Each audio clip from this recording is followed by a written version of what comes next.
UP चुनावों का प्रभारी बनाया गया है और ये उत्तर प्रदेश में जाने के बाद अमित शाह का पहला टेलीविजन इंटरव्यू है। स्वागत है आपका आज तक में। आपने जिंदगी भर गुजरात में राजनीति की, आपको नरेंद्र मोदी की वजह से इतनी बड़ी जिम्मेदारी दी गई, देश का सबसे जटिल राज्य उसका बनाया गया आपको इंचार्ज। लोगों ने यह सोचा कि क्या अमित शाह वाकई में यूपी की राजनीति इतनी जल्दी पकड़ पाएंगे? गुजरात की तो बाइपोलर राजनीति है, यूपी की कॉम्प्लेक्स राजनीति को समझ पाएंगे इतना जल्दी आप? देखिए, वो तो चुनाव के नतीजे जब आएंगे तभी मालूम पड़ेगा, मगर मुझे भरोसा है कि पार्टी ने जिस विश्वास से मुझ पर ये जिम्मेदारी सौंपी है, उस विश्वास से मैं बिल्कुल दमखम से पार पार्टी को उतारूंगा और सबसे बड़ी पार्टी बनकर हम उत्तर प्रदेश में बाहर आएंगे। क्यों दी गई आपको इतनी बड़ी जिम्मेदारी? क्या है आपका और मोदी का रिश्ता ऐसा कि मोदी के दाहिने हाथ माने जाते हैं? देखिए, दो सवाल अलग अलग हैं। क्यों दी गई वो तो कह रहा, आप राजनाथ सिंह जी से पूछिए और पार्टी के बड़े नेताओं से पूछिए। मेरा काम है, पार्टी मुझे जो जिम्मेदारी दे उस जिम्मेदारी को मेरी अंदर जितनी भी क्षमता है, क्षमता का सभी उपयोग करते हुए उसको अच्छी तरह से मैं निभाऊं, और वो इसका मैं तहे दिल से प्रयत्न कर रहा हूं। तो एक दूसरा, जहां तक मोदी जी का सवाल है, मोदी जी कोई खासम खास नहीं है। जो ज्यादा काम करते हैं वो उनको अच्छे लगते हैं और स्वाभाविक रूप से जो ज्यादा काम करते हैं उनको मौका मिलता है। नहीं, आप सीधी बात कीजिए, सीधी सीधी बात होनी चाहिए। ऐसा ना बोलिए कि खासम खास नहीं, मतलब पूरा देश इस वक्त आपको देख रहा है, सब जानते हैं मोदी को भी, अमित शाह को भी और देश की राजनीति को भी। यह बताइए कि उत्तर प्रदेश पर फतह करने की आपकी स्ट्रैटेजी क्या है? देखिए, वैसे उत्तर प्रदेश पर फतेह करना कोई इस बार बड़ी बात है नहीं। इसके तीन कारण हैं। पहला कारण, यूपीए सरकार के प्रति बड़ी एंटी इनकम्बेंसी की लहर पूरे उत्तर प्रदेश भर में है। महंगाई और भ्रष्टाचार, देश की सुरक्षा और लचर प्रशासन, इससे लोग त्रस्त हैं, तो सरकार बदलने का एक मूड वैसे ही बना है। दूसरा कारण है कि उत्तर प्रदेश की जो सरकार है, इसके खिलाफ भी एंटी इनकम्बेंसी बड़ी पीक पर है और सपा और बसपा दोनों के कुशासन से लोग त्रस्त हैं। बसपा का कुशासन आज भी याद है, सपा का कुशासन आज भी चल रहा है और भारतीय जनता पार्टी के अलावे लोगों के पास और कोई चारा नहीं है। अगर सरकार बदलनी है केंद्र में तो ना सपा बदल सकती है, ना बसपा बदल सकती है, सिर्फ भाजपा बदल सकती है।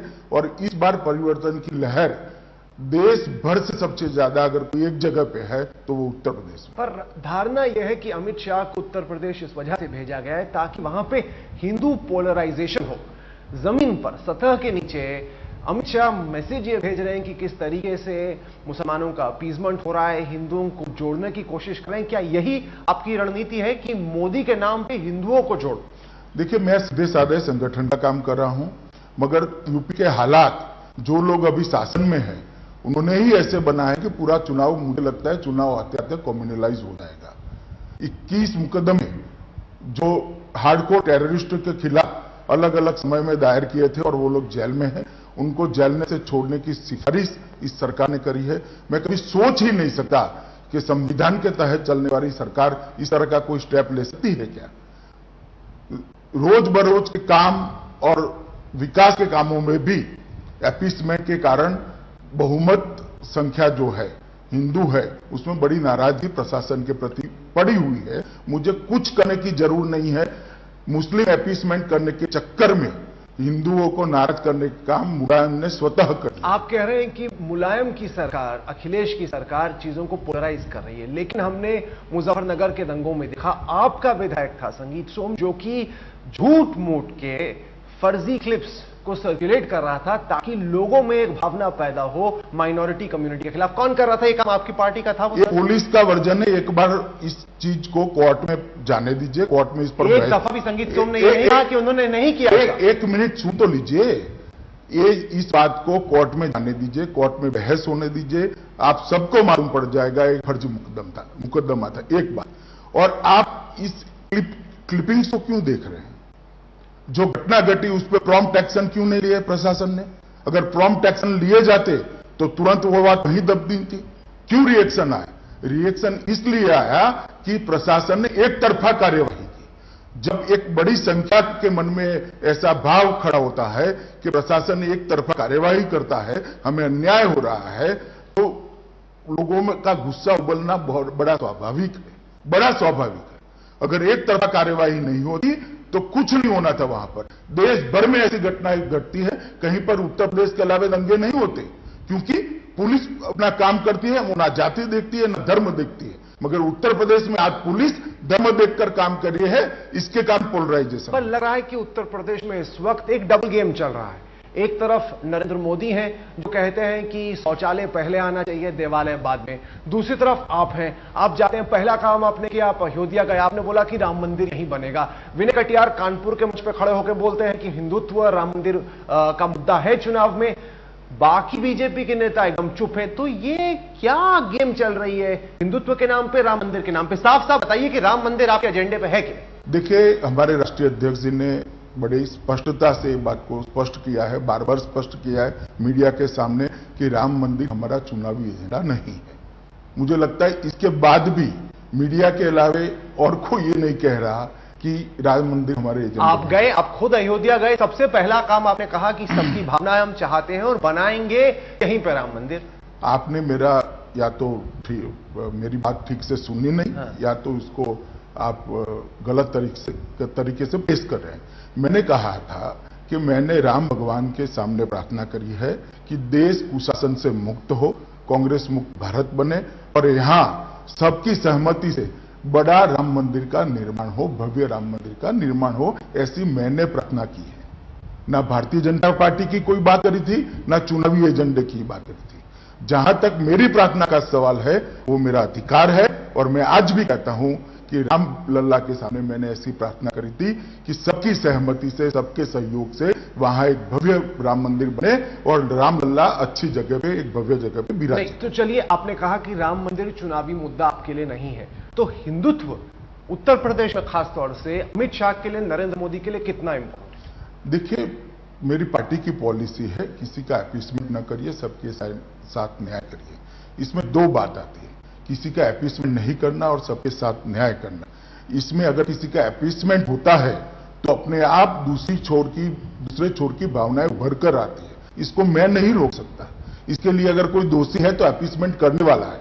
पर आप ही तो उसको तूल दे रहे हैं, उस भावना को। तूल देने का सवाल ही नहीं। जो जनभावना होगी वो भारतीय जनता पार्टी उसको रिफ्लेक्ट करेगी, उसको आवाज देगी। जनभावनाओं को आवाज देना हमारा काम है और किसी के साथ भी अन्याय होगा, मेरी बात को ठीक से समझेगा, किसी के साथ भी अन्याय होगा तो वो आवाज को भारतीय जनता पार्टी मुखर कर उठाएगी। तो आपने मेरे सवाल का जवाब नहीं दिया। हिंदुत्व का आपके चुनाव में क्या रोल है? मैंने दे दिया कि जो लोग अपीसमेंट कर रहे हैं। नहीं, आप घुमा के दे रहे हैं ना, सीधा दीजिए। मैं सीधी दूसरे के एजेंडे पे अपना एजेंडा क्यों बनाते हैं? आपका एजेंडा, क्योंकि वहां स्थिति ऐसी है, वहां स्थिति ऐसी है।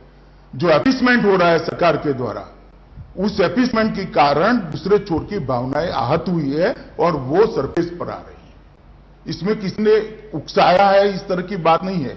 एक्शन जो सरकार का है वही दूसरे छोर की भावनाओं को उकसा रहा है। वही एक्शन और रिएक्शन वाली बात। एक्शन और रिएक्शन, सरकार की अपीसमेंट के एक्शन के कारण दूसरे छोर की भावनाएं रिएक्ट होकर सरफेस पर आ। आपकी एक रणनीति है कि नरेंद्र मोदी को अति पिछड़ा नेता के तौर पे प्रोजेक्ट करें और कहें कि पहला मौका है कि कोई अति पिछड़ा देश का प्रधानमंत्री बने, इसलिए जो पिछड़े हैं वो भी मोदी को, बीजेपी को वोट दें। मेरी कुछ वरिष्ठ नेताओं से बात हुई जो आपके प्रतिद्वंदी हैं। उनका कहना है कि ऐसे ही नाम लेने से या जात के नाम पर कोई ओबीसी नेता नहीं बन जाता। करियर में नरेंद्र मोदी ने अब तक ऐसा क्या किया है जिसके आधार पर जनता को लगे कि वाकई में वो एक ओबीसी नेता है या ओबीसी उसके नाम पर जुड़े? देखिए, भारतीय जनता पार्टी मोदी जी को किसी एक वर्ग के नेता के तौर पर, तो आप ही के लोग कह रहे हैं जमीन पर। मुझे सुन लीजिए ना। भारतीय जनता पार्टी मोदी जी को किसी एक वर्ग के नेता के तौर पर प्रोजेक्ट नहीं करी, मगर वो बात सही है कि मोदी जी अति पिछड़ा वर्ग से आते हैं। दूसरी बात आपने कही कि मोदी जी ने कुछ नहीं किया।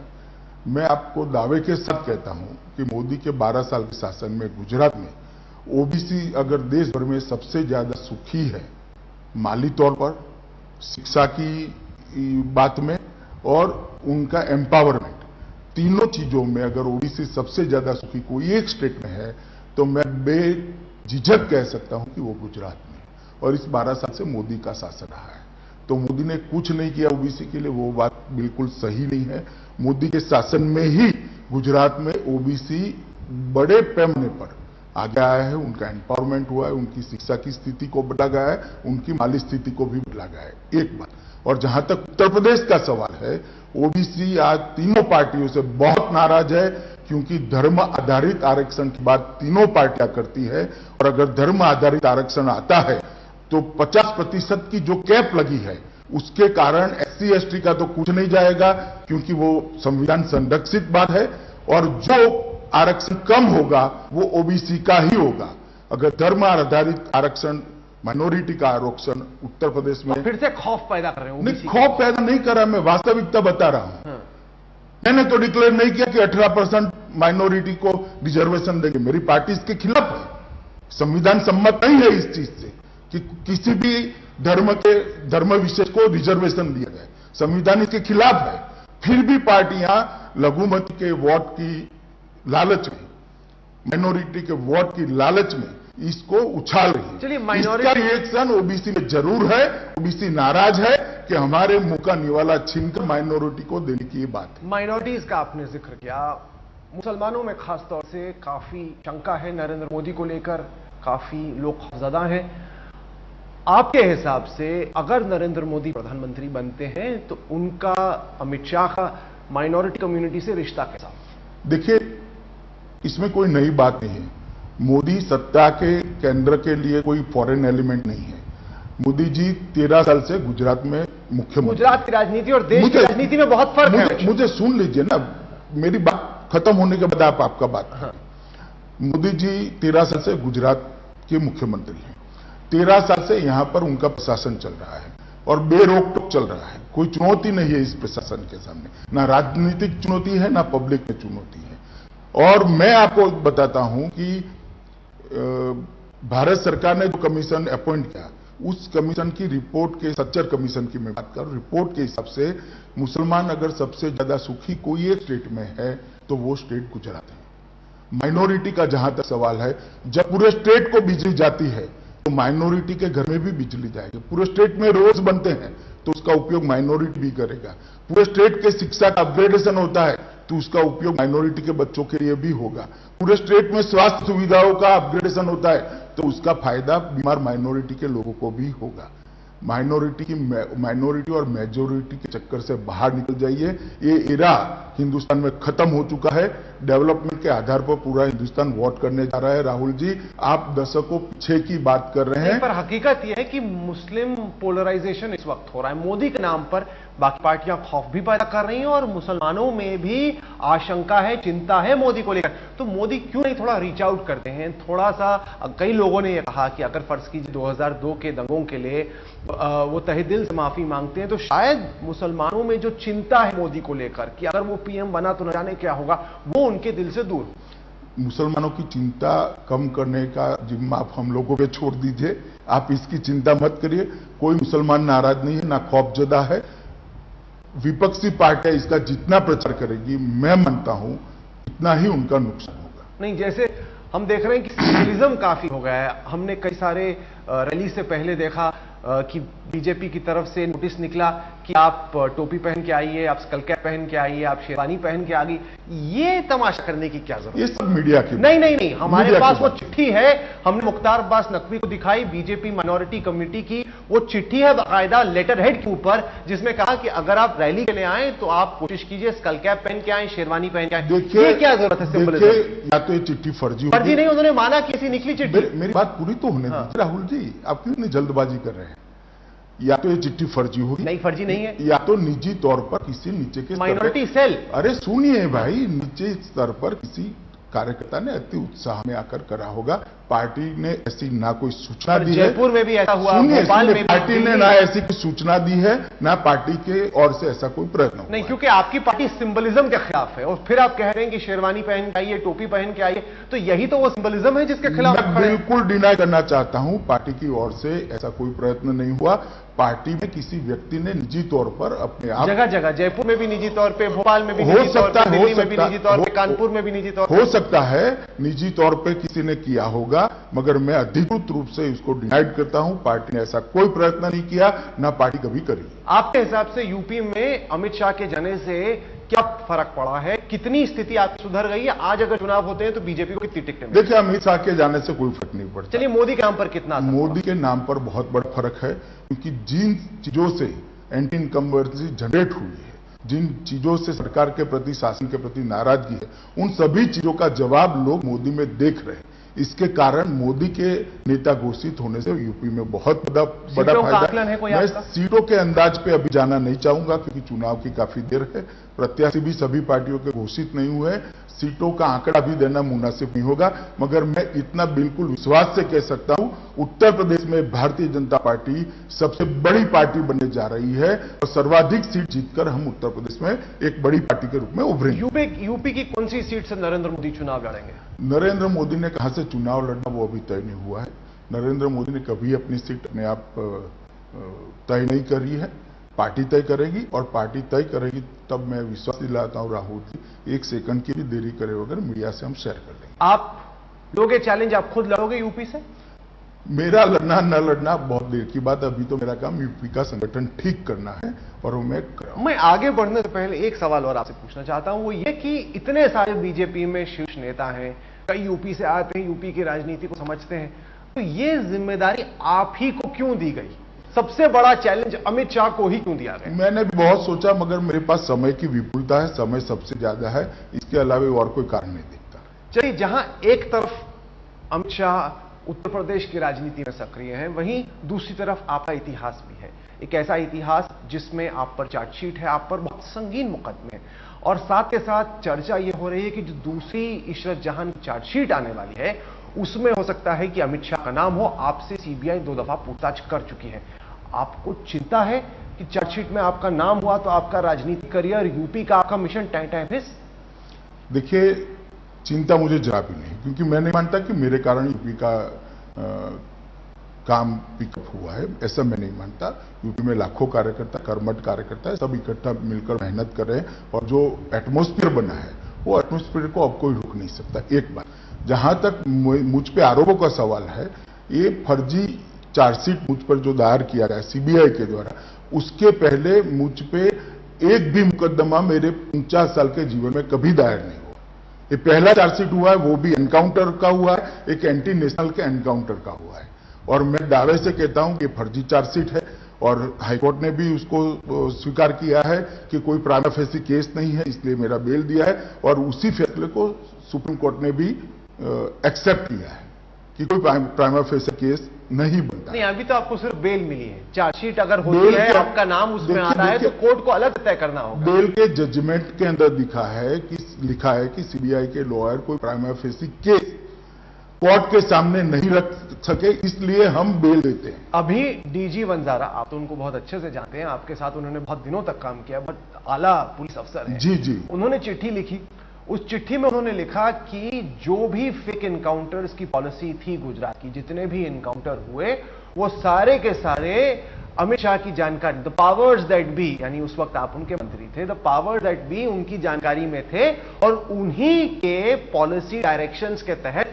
ये एनकाउंटर्स को अंजाम दिया गया। क्या कहना है आपको डीजी वंजारा की चिट्ठी पर? देखिए, 2 बातें। एक तो वंजारा ने अपनी चिट्ठी में लिखा ही नहीं कि फेक एनकाउंटर थे। उन्होंने कहा कि जितने भी एनकाउंटर्स हुए, जो भी पॉलिसी हुई, मैंने कई मर्तबा वो चिट्ठी पढ़ी। उन्होंने फेक एनकाउंटर नहीं लिखा, उन्होंने कहा कि इन्होंने एनकाउंटर लिखा है। एक तो ये डिनाइड कर रहे हैं कि फेक एनकाउंटर थे, और जहां तक पॉलिसी का सवाल था, गुजरात सरकार की पॉलिसी वेबसाइट पर रखी हुई है, परिपत्रित हुई है, और सब पुलिस स्टेशनों में उपलब्ध है।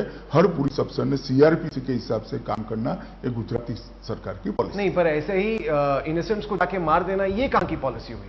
देखिए, ये मामला अभी कोर्ट में लंबित है।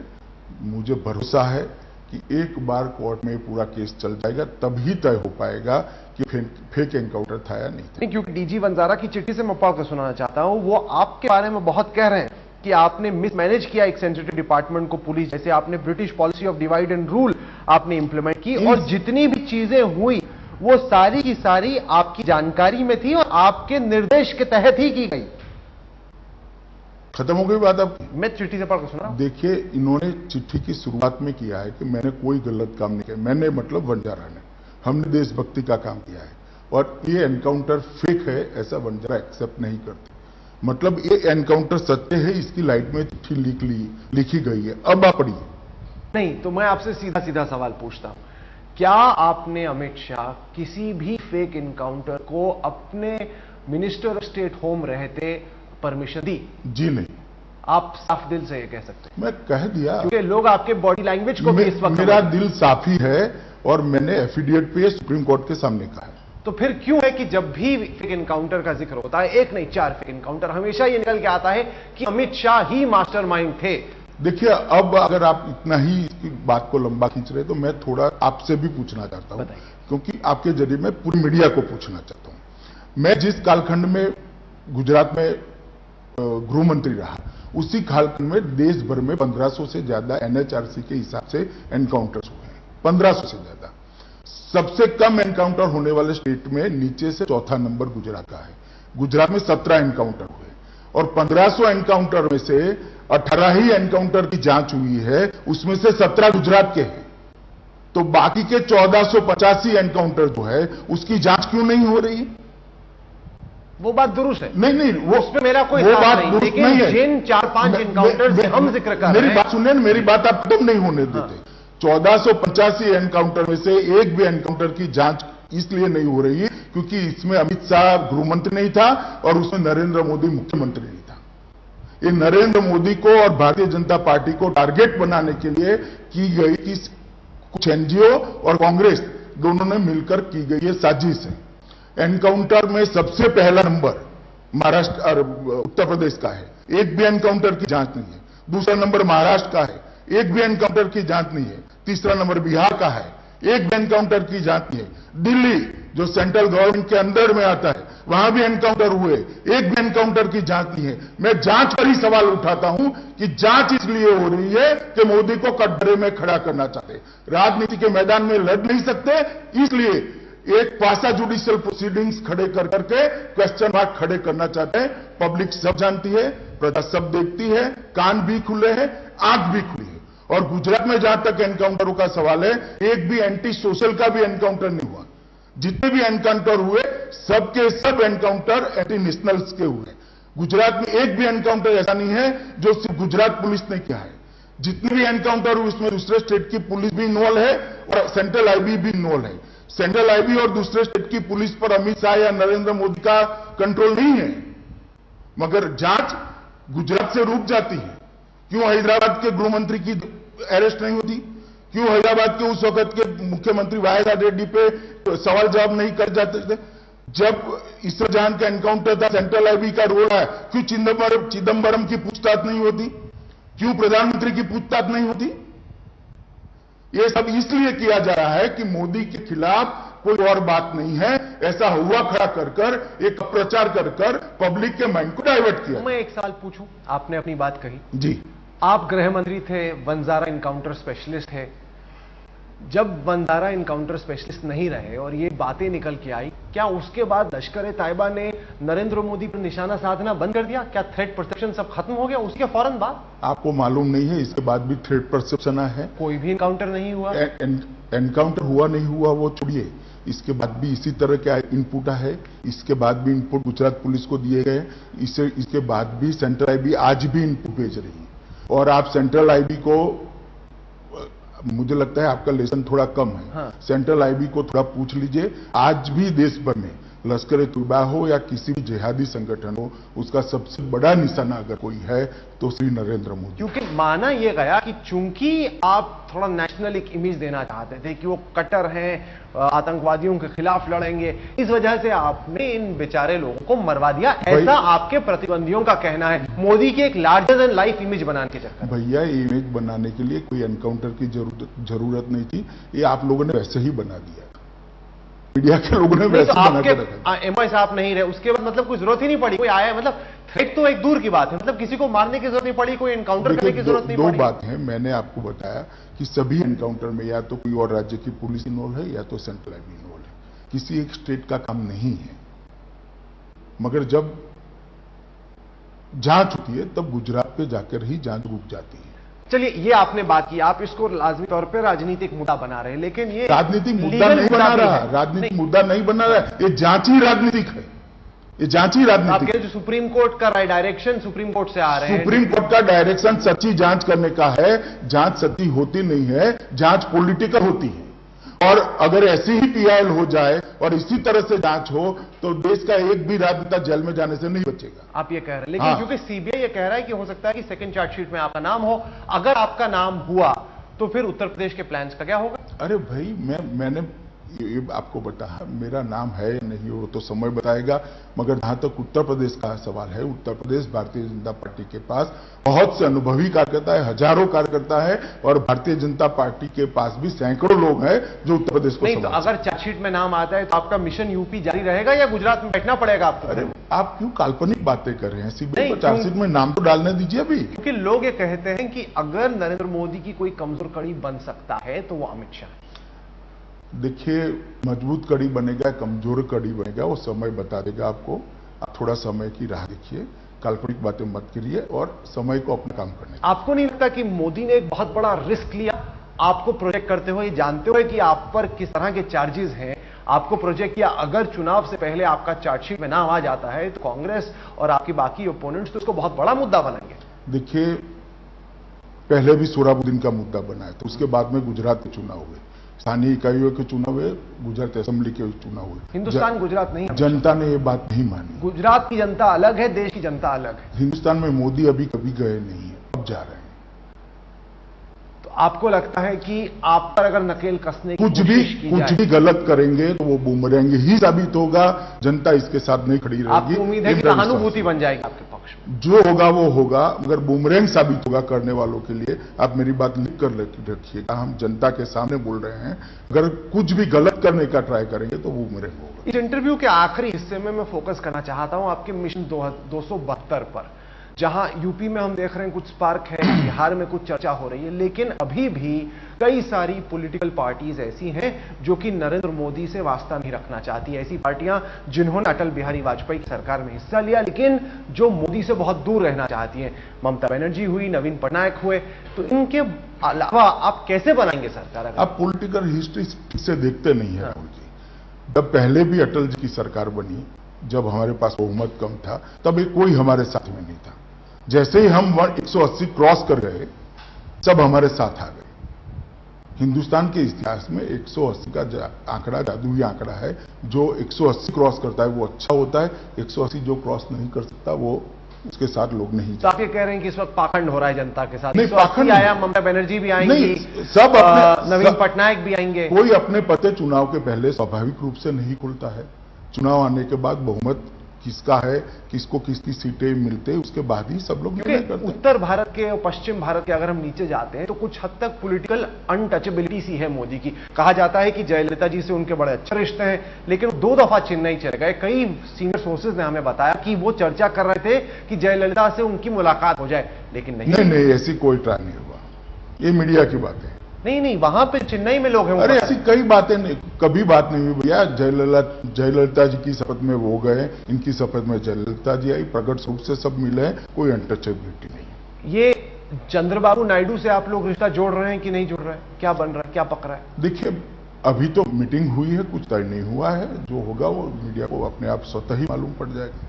दिल्ली में लगता है आपने काफी कबाड़ा कर दिया। जिस तरीके से लड़ाई चल रही है इस वक्त हर्षवर्धन, विजय गोयल के बीच में, मतलब ये तो एक बहुत इंबैरेसिंग सिचुएशन हो जाएगी बीजेपी के लिए, आपके लिए, मोदी जी के लिए, कि दिल्ली में इतनी हवा बनाने के बावजूद आप एकदम डिवाइडेड हाउस है आपका। देखिए, डिवाइड हाउस आपको दिख रहा है, मुझे नहीं दिख रहा है। भारतीय जनता पार्टी जब इस शब्द का प्रयोग करते हैं तो राष्ट्रीय अध्यक्ष से लेकर बूथ के कार्यकर्ता तक सब आते हैं। ये झगड़ा आपको जो दिखाई दे रहा है वो नेता का नाम तय होने तक दिखाई देगा है नहीं, मगर दिखाई देगा। तो आप ही के नेता आके बोल रहे हैं कि हमें नहीं बनाया तो हम छोड़ देंगे, तो विजय गोयल ही कैमरे के सामने जाके बोल रहे हैं। वो ठीक है, एक स्पॉन्टेनियस इमोशनल रिएक्शन हो सकता है, मगर हमारी पार्टी में नेता तय होने के बाद कभी ऐसा नहीं होता।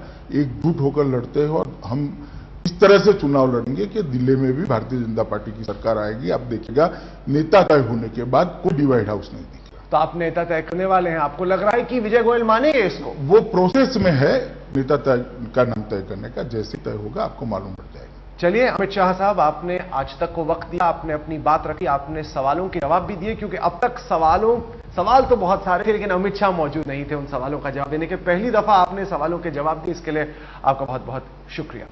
तो ये थी अमित शाह से आज की खास मुलाकात। देश और दुनिया की बाकी खबरों के लिए आप देखते रहिए आज तक।